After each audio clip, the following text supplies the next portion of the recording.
Coming to limited data set. The word itself tell you it is limited data. Data in the sense PHI, protected health information. It is actually PHI from which certain specified identifiers have been removed. This process we call it as de-identification of PHI. I hope you remember like encryption, what happened.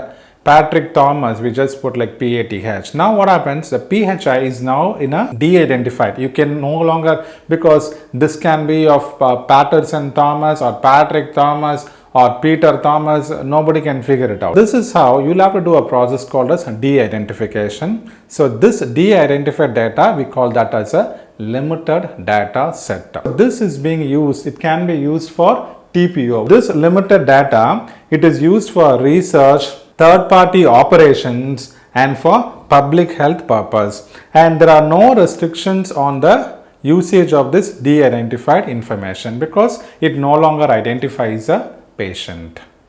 See, when we talk about medical coding, it's not just with payment and all that. The higher level is our statistics. These codes are collected, data analysis is being done, data mining is being done, and with these codes a government is going to arrive at various healthcare policies. They can figure out, oh yes, our country has so much of diabetic patients because E11 codes are being reported as a topmost. Now they will start arriving at the reimbursement pattern.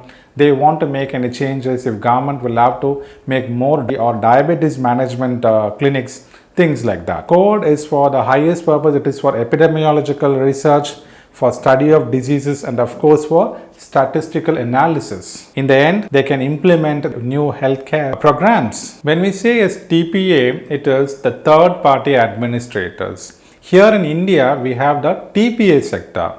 Just like we have the insurance sector, the same insurance sector we call it as a third party administrators.